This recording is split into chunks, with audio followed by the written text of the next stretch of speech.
नमस्कार दोस्तों, राधे राधे। कैसे हैं आप सब लोग? उम्मीद करते हैं कि आप सब लोग अच्छे होंगे, स्वस्थ होंगे, मस्त होंगे।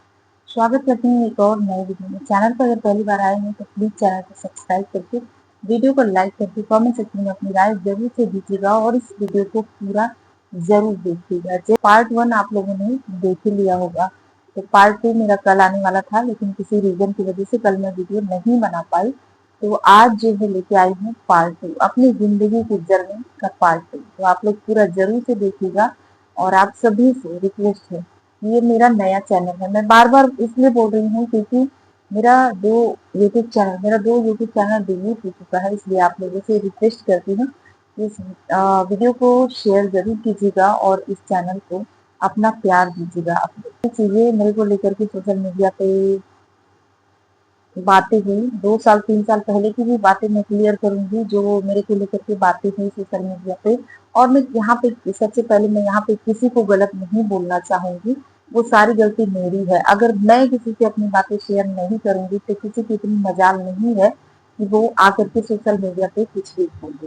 तो इसमें कोई भी जिम्मेदार नहीं है, इसमें किसी की भी गलती नहीं है, सारी गलती मेरी है कि मैंने भरोसा करके किसी से अपने दिल की बातें मैंने किसी से शेयर की, जिसको बहुत गलत तरीके से सोशल मीडिया पे रखा गया। तो उसकी असली सच्चाई क्या है वो मेरे से बेहतर कोई नहीं जान सकता है ना। तो इसलिए मैं आप सभी के सामने वो असली सच्चाई क्या है मैं रखना चाहती हूँ। तो वो दूसरा नहीं जान सकता है ना, मेरे बारे में मेरे से बेहतर कोई और नहीं ना जानेगा। तो मैंने किससे क्या कहा और किसने क्या चीजें उसमें ऐड करके सोशल मीडिया पे फैलाया, तो चलिए इसको क्लियर करेंगे। सबसे पहले मैं बात कर लेती हूँ कि मेरी शादी को लेकर के बहुत सारी अफवाहें फैलाई गई। मेरे वो अपने ही लोग थे जिनके साथ मैंने ये सारी चीजें शेयर की, और मेरे अपने लोग मतलब इतना ज्यादा उतावले हो गए थे कि भैया इसका भी चीज सोशल मीडिया पे आना चाहिए, इसकी भी जिंदगी की जो कहानी है वो सोशल मीडिया पे आना चाहिए। तो भाई वो लोग खुश हो जाए, क्योंकि मैं खुद अपनी कहानी सोशल मीडिया पे रखना चाहती हूँ। तो सबसे पहले मैं बात कर लेती हूँ अपनी शादी को लेकर के। कि मेरी शादी को लेकर के बहुत सारी चर्चाएं थी कि इसकी तीसरी शादी है, इसका पति किसी और के साथ रहता है। मैं यहाँ पे उनका नाम बिल्कुल नहीं लेना चाहूंगी, लेकिन आप सभी को जो पुराने लोग हैं उनको बखूबी पता है कि मैं किसके बारे में बात कर रही हूँ। ठीक है, मैं हर चीज को जरूरी है, जो एक इंसान होता है ना हर चीज को निगेटिव वे में रखता है, लेकिन मैं हर चीज को निगेटिव वे में नहीं रखना चाहती हूँ। मैं कुछ चीजों को पॉजिटिव वे में ही रखना चाहती हूँ। ठीक है, और मेरी आदत है मैं पॉजिटिव वे में ज्यादा लेती हूँ, निगेटिव बहुत कम सोचती हूँ। ठीक है, तो मेरी शादी को लेकर के बातें हुई कि भाई इसकी तीसरी शादी है, इसका पति किसी और के साथ रहता है, इसके साथ नहीं रहता है, ये यहाँ रहती है वहां रहती है। तो चलिए, इससे इस चीज को मेरे से बेहतर कोई नहीं जानता होगा।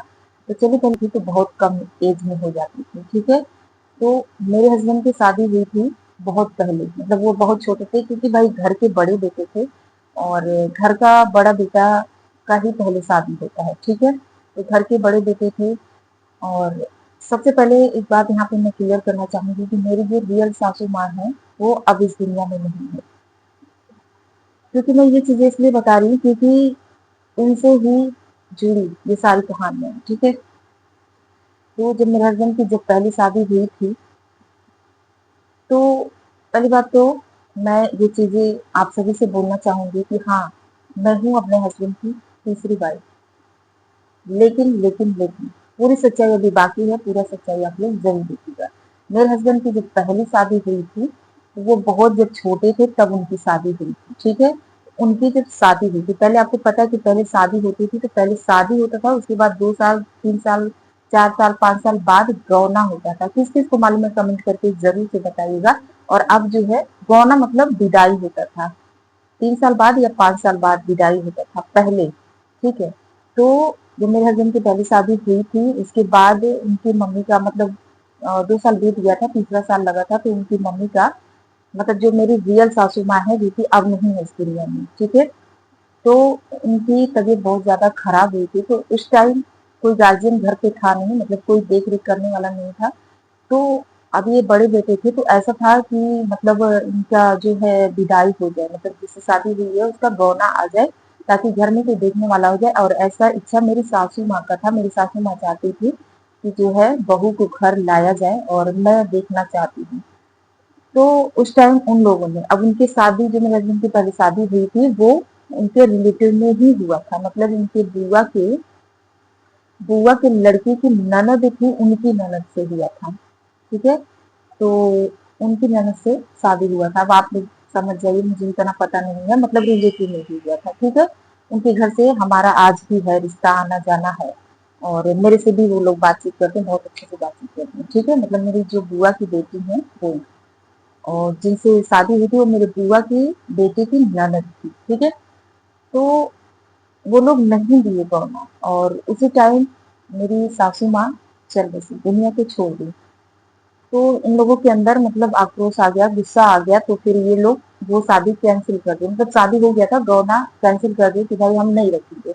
जब ऐसी सिचुएशन में आप लोग विदाई नहीं किए, जहाँ पे इंसान अपना आखिरी सांस ले रहा है और बोल रहा है कि भाई हमें देखना है बहू को अपने, तो जब ऐसे सिचुएशन में विदाई नहीं किए तो फिर अब कोई मतलब ही नहीं बनता है, मतलब ऐसा हमारे ससुर जी का धारणा था। तो वो फिर उनका मतलब जो भी था वो क्लियर हो गया, खत्म हो गया उनसे रिश्ता, लेन देन जो भी हुआ वो सारा चीज खत्म हो गया। फिर उनकी दूसरी शादी होती है, गोरखपुर में ही हुई थी उनकी शादी।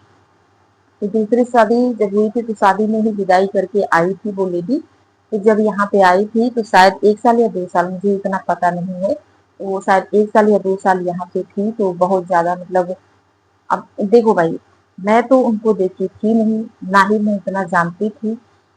तो जब यहाँ पे आई थी तो इन लोगों का कहना है कि उसका दिमाग थोड़ा-सा वो था, उल्टा-सीधा काम करती थी, तो उसके साथ भी मतलब 2, 3, 4, 5 साल तक कोर्ट कचहरी जो भी कुछ लड़की की तरफ से लगाया गया था एलिगेशन इन लोगों के ऊपर, मतलब मेरे ससुर जी के ऊपर। मैं यहाँ पे किसी को दोष नहीं दूँगी। मेन जो जिम्मेदार होता है हर चीज़ का वो होता है गार्जियन। अगर गार्जियन सही है तो कभी भी घर का माहौल खराब नहीं हो सकता है। ठीक है? तो उनके ऊपर ही लगाया गया था बहुत तमाम तरह की चीज़ें। मैं ज़्यादा कुछ शेयर नहीं करूँगी। ठीक है? तो वो चला कुछ दिन तक, उसके बाद इनका उनसे भी खत्म हो गया, मतलब रफा-दफा हो गया, सारा चीज़ खत्म हो गया, डिवोर्स हो गया। ठीक है? उसके बाद से अब आई बारी मेरी। तो जब अब आप लोगों के मन में ये सारी चीजें आ रही होगी, आप लोग ये सोच रहे होंगे कि जब पता था तो फिर ऐसे लड़के से शादी क्यों किया, जब जिसकी दूसरी शादी हो चुकी थी, 2 बार शादी हो चुकी थी, तो फिर क्या जरूरत था ऐसे लड़के के साथ शादी करने का। तो मैं आप सभी को बता दूं कि मेरे पापा जो थे, हालांकि अब नहीं है, मेरे पापा बहुत ही सीधे इंसान थे। और मेरे ससुर जी, अगर मैं कहूँ कि ये सरकारी जॉब में रहे हैं, सर्विस में रहे हैं, तो इनका दिमाग, और छात्र नेता भी रह चुके हैं, तो इनका दिमाग बहुत ही, मतलब क्या बोलूं, बहुत, क्या बोलूं मैं, आप लोग समझ जाइए। एक होता है ना कि इंसान बहुत शातिर होता है, और एक इंसान जो होता है वो सीधा होता है, किसी की भी बातों में आ जाता है। तो मेरे पापा बहुत ही सीधे इंसान थे, और मेरे ससुर जी बहुत ही बातूनी इंसान, मतलब बातों में, एक होता है ना इंसान अपनी बातों में किसी को भी, तो वो थे। तो जब मेरे पापा यहाँ पे आए थे देखने के लिए, और मैं बता दूं कि मेरे हस्बैंड की हाइट थोड़ा सा कम है, लेकिन उनका एज, अगर मुझे और आप उनको, अगर मुझे और उनको खड़ा करेंगे ना, तो आप मेरे को बड़ा बताएंगे, क्योंकि मेरा ऐसा है, कद काठी मेरा ऐसा है, लेकिन उनका जो है वो हाइट कम है, तो उनका एज इतना ज्यादा पता नहीं चलता है। तो उस समय जब आए थे तो मेरे ससुर जी ये सारी बातें नहीं बताए थे कि मतलब इनकी शादी हो चुकी है। ये किसी को भी, मेरी फैमिली में किसी को भी नहीं पता था कि इनकी शादी हो चुकी है, ये चीजें छुपाई गई है। ठीक है? तो जब मैं शादी करके यहाँ पे आती हूँ, हालांकि सिर्फ मेरे पापा को पसंद थे, मेरे भाइयों में से किसी को पसंद नहीं थे। और जब मेरे पापा पसंद करने के लिए आए थे, उसके बाद मुझे भी दिखाया गया था, मतलब इनके जो जो शादी के जो लगवाए हैं वो इनके भी रिलेटिव थे, और मेरे भी रिलेटिव थे, मतलब बाय संजोग होता है ना, मेरे भी रिलेटिव निकल गए थे। ठीक है? तो उनको तो सारी चीजें पता थी, लेकिन उन्होंने भी झूठ बोला, वो भी नहीं बताए। और वो मुझे बचपन से ही देखते थे, क्योंकि मैं उन्हीं के सामने पढ़ने लिखने हर एक चीज, मतलब उनके सामने मैं पली बड़ी हूँ, तो वो मुझे बचपन से ही जानते थे। तो उन्होंने भी नहीं बताई ये चीजें, उन्होंने भी मेरे पापा के साथ छल किया, गद्दारी किया। अब जो भी ये लोग रिश्वत दिए हो, जो भी दिए हो, जो भी किए हो, मुझे नहीं पता क्या नहीं बताया, उनको भी पता था सारी चीजें लेकिन वो नहीं बताए। तो जब उनको बुलाया गया देखने के लिए, उनके घर पे बुलाया गया, तो जब मैं गई देखने के लिए तो मतलब मैं देखी, मेरे पापा बोले कि देख लो, अगर पसंद आ जाएगा तो ही होगा और अगर पसंद नहीं होगा तो कोई जबरदस्ती नहीं है। तो मैंने जब देखा, जब मैं देखी तो मेरे मुंह से मतलब कुछ निकल, क्योंकि भाई 16 साल की एज, आपको पता है उस समय कुछ किसी भी चीजों का ज्ञान नहीं होता है, उतना ज्यादा कुछ भी पता नहीं होता है जिंदगी के बारे में, क्या है क्या नहीं है, कैसे है क्या, बस ये था कि भाई शादी की खुशी हर लड़के लड़की को होती है, ठीक है, तो वो था। तो मैंने मना नहीं किया, क्योंकि मैंने जब देखा कि मेरे पापा को पसंद है, और भाई माँ बाप से बेहतर तो हम नहीं जानेंगे कोई भी चीज, तो क्या पता कुछ खूबी मेरे पापा देखे होंगे। तो मैं उस टाइम मना नहीं कर पाई, हालांकि मेरे भाइयों को किसी को नहीं पसंद था, मेरी भाभी, मेरी मम्मी, मेरे भाई, किसी को भी पसंद नहीं था। तो मैं मना नहीं कर पाई और ये शादी फिक्स हो गया। उसके बाद जब मैं यहाँ पे आई, जब मैं शादी करके यहाँ पे आई, तो इनके ही मतलब इनके ही रिलेटिव के लोग, किसी ने एक, मतलब कहते हैं ना कि यार परिवार में एक अच्छा इंसान जरूर होता है और एक सबसे बुरा इंसान भी होता है। तो किसी एक अच्छे इंसान से मेरी मुलाकात हुई और उन्होंने ये सारी चीजें बताई मेरे से कि ऐसा ऐसा हुआ है। अब भाई थोड़ा सा जानने के बाद आश्चर्य तो होगा ना इंसान, मतलब थोड़ा सा वो लग सकता है कि भाई इतनी बड़ी बात है। तो जब ये बातें मुझे यहाँ पे पता चली, तो फिर मैं जब गई अपने घर, तो वहां पे मैंने अपने पापा से बताया। तो मेरे पापा ने बोला, क्लियर बोला, जब मैं वहां पे गई विदाई करके, तो मेरे पापा क्लियर बोले कि मेरी बेटी नहीं जाएगी। तो फिर मैंने सोचा कि अगर मैं नहीं जाऊंगी तो कहीं और अगर मैं जाऊंगी शादी करके, तो मुझे वो इज्जत सम्मान नहीं मिलेगा, और क्या पता, कहते हैं ना कि भगवान जो लिखे होते हैं वो कोई नहीं टाल सकता। तो मेरी किस्मत में ये था। तो मैंने डिसाइड किया कि नहीं, मैं कहीं और नहीं जाऊंगी। मेरे पापा नहीं भेज रहे थे, लेकिन मैं सोची कि नहीं, मैं कहीं नहीं जाऊंगी। अब मेरे जो किस्मत में था वो हो गया, और मैं अपनी किस्मत की लिखी हुई चीज से मैं नहीं भाग सकती हूँ। तो बहुत सारी चीजें हैं, उसके बाद दोबारा फिर मैं यहाँ पे आई। तो आप बताइए, मतलब यहाँ पे तो जिससे इनकी दूसरी शादी जब जिससे हुई थी, उनसे तलाक वगैरह, डिवोर्स वगैरह सारी चीजें हो गई थी, तो वो गलती से रिलेटिव थी, मतलब रिलेटिव थी, अभी भी है। तो आना जाना रहता है, लेकिन इसका ये मतलब बिल्कुल भी नहीं है कि मेरे पति उसके साथ रहते हैं। हालांकि उसकी भी शादी हो गई थी, उसके बच्चे, अब बड़ी बच्चे बड़े बड़े हो गए हैं, इतना मैं जानती हूँ, क्योंकि जो उनकी भाभी थी वो हमारी बुआ की बेटी है, और मेरी जो है ननद लगती है। मेरे को भाभी बोलती है, क्योंकि वो आती है, तो इसका ये मतलब नहीं, यहाँ पे ये चीजें सोशल मीडिया पे फैलाई गई कि मेरा पति किसी और औरत के साथ रहता है, मतलब ये तीसरी बीवी है और इसका पति दूसरे औरत के साथ, दूसरी वाली पत्नी के साथ रहता है। बताइए, मतलब ये चीजें ऐड करके सोशल मीडिया पे ये चीजें फैलाई गई। किसी बंदे की अगर एक शादी हुई, चलो नहीं ठीक है, दूसरी शादी हुई, उसमें भी अगर कुछ प्रॉब्लम आ जाता है, तो ये बना ही इसीलिए है, बना तब। जैसे कि आप लोग जानते हैं कि सोशल मीडिया पे तमाम सारे लोग ऐसे हैं जो एक से नहीं बनता है दूसरा कर लेते हैं, दूसरे से नहीं बनता है तीसरा कर लेते हैं। हाँ, वो अलग बात है कि मेरे अंदर इतनी क्षमता थी कि मैंने लाखों तूफान पार करके और आज मैं यहाँ पे खड़ी हूँ। तो हर किसी के अंदर ये हिम्मत, ये जज्बा, ये ताकत नहीं होती है। कुछ लोग उस चीज से मतलब झेल नहीं पाते हैं ना, तो वो डिवोर्स ले लेते हैं, और कुछ इंसान जो है, कुछ लड़कियां जो होती है उस चीज को झेलती हैं। तो मैंने वही किया, मैंने झेला। और किस लिए मैंने झेला, इसका भी एक बहुत बड़ा रीजन है। तो ये चीजें सोशल मीडिया पे फैलाई गई ना कि मेरा पति किसी और के साथ रहता है, मतलब दूसरी पत्नी के साथ रहता है, तो ये सरासर गलत था। हाँ, मैं हूँ तीसरी पत्नी, लेकिन दो शादी उनकी, डिवोर्स, 2 बार उनका डिवोर्स हो चुका था, और ये चीजें नहीं पता था हम लोगों को, इस वजह से मेरे पापा ने ये शादी किया। और दूसरे पर्सन से दूर दूर तक कोई लेना देना नहीं है, मेरा पति सिर्फ मेरा है और मेरे साथ ही रहते हैं। अब आप लोग ये सोच रहे होंगे कि डेली क्यों नहीं दिखते हैं अगर साथ में रहते हैं, क्योंकि मेरा 2 घर है, गांव पे है और एक यहाँ पे है। तो मेरे ससुर जी का ऑपरेशन हुआ था, ओपन हार्ट सर्जरी हुई थी उनकी मेदांता में, तब से मैं यहाँ पे, शादी मेरी यहीं पे हुई थी, 2 साल बाद मैं मतलब मेरा जब बड़ा वाला बेटा हो गया था तो मैं गाँव चली गई थी क्योंकि मेरे हस्बैंड गाँव पे ही ज़्यादा रहते थे। क्योंकि भाई उनका थोड़ा नेतागिरी वाला उनका जो भी रहा है उनके अंदर, मतलब समाज सेवा में बहुत आगे रहे हैं, तो वो उनका गाँव में ही मतलब गाँव में भी घर है, तो वो गाँव में ही रहते थे। तो जब मेरा बड़ा वाला बेटा हुआ था उसके बाद मैं कुछ दिन बाद मैं गाँव चली गई थी, तो वहाँ पे रह रही थी, लेकिन आना-जाना यहाँ पे रहता था। कुछ भी होता था तो आना-जाना रहता था। तो अभी वो गाँव पे ही रहते हैं क्योंकि उनका बिज़नेस वहाँ पे है, तो हफ्ते में 1 दिन 2 दिन के लिए आते हैं, उसके बाद चले जाते हैं, मतलब आना-जाना रहता है। लेकिन यहाँ पे किस तरीके से आप सोचिए किस तरीके से एक औरत ने ये चीज़ सोशल मीडिया पे फैलाई कि भाई ये अपने पति की तीसरी बीवी है और इसका पति दूसरी वाली पत्नी के साथ रहता है। मतलब कहते हैं ना कि अगर आप इतना सोशल मीडिया पे कुछ ऐसे लोग हैं कि अगर आप इतना बताओगे ना, तो उसमें इतना जोड़ के आपको गलत साबित करेंगे। तो ये थी पूरी सच्चाई, ये थी पूरी सच्चाई।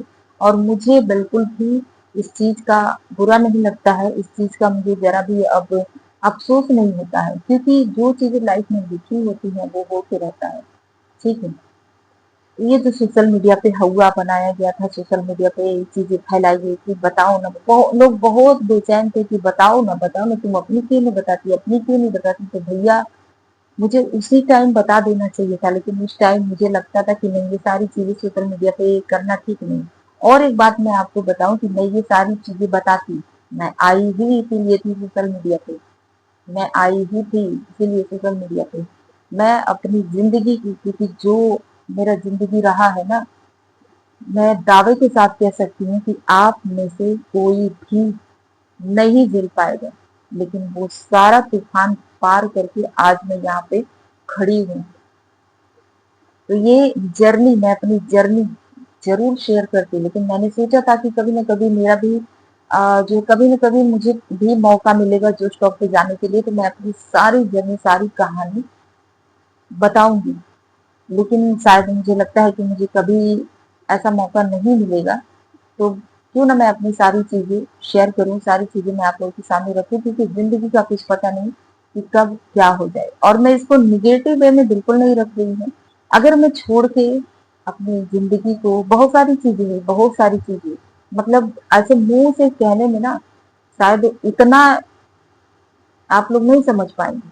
जो झेला होगा, जो झेल रहा होगा ना, वो इन चीज़ों को महसूस कर सकते हैं।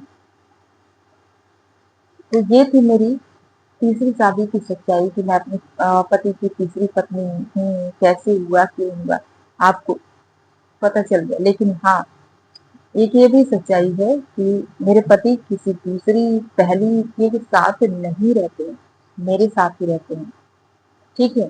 जो अफ़वाह फैलाया गया था ना, वो बिल्कुल गलत था।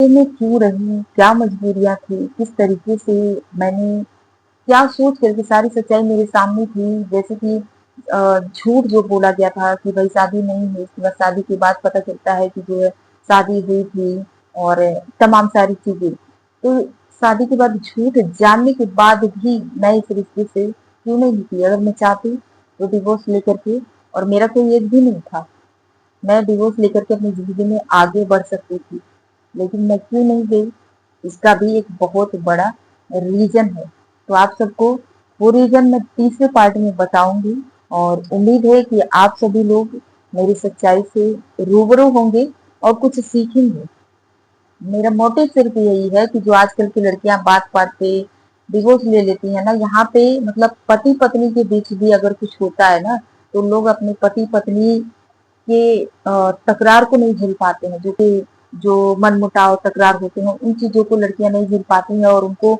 डिवोर्स दे करके अपनी जिंदगी में आगे बढ़ जाती हैं हालांकि ये गलत भी नहीं है जहाँ पे बहुत सारी चीजें गलत हो वहां से डिवोर्स लेकर के आगे बढ़ जाना चाहिए लेकिन छोटी छोटी बात पे हर बात पे और अगर पति पत्नी के बीच मनमुटाव है तकरार है तो उनसे डिवोर्स लेकर के आगे निकल जाना ये ही सोल्यूशन नहीं है हर चीज का सोल्यूशन डिवोर्स नहीं है आपको कुछ चीजें अपने ऊपर भी सहन करनी पड़ती है ठीक है तो वो सच्चाई क्या है जिससे मैं नहीं निकल पाई अपनी जिंदगी में आगे और इस रिश्ते से मैं नहीं निकल पाई क्या है वो सच्चाई आपके तीसरे पार्ट में ज़रूर बताएँगे।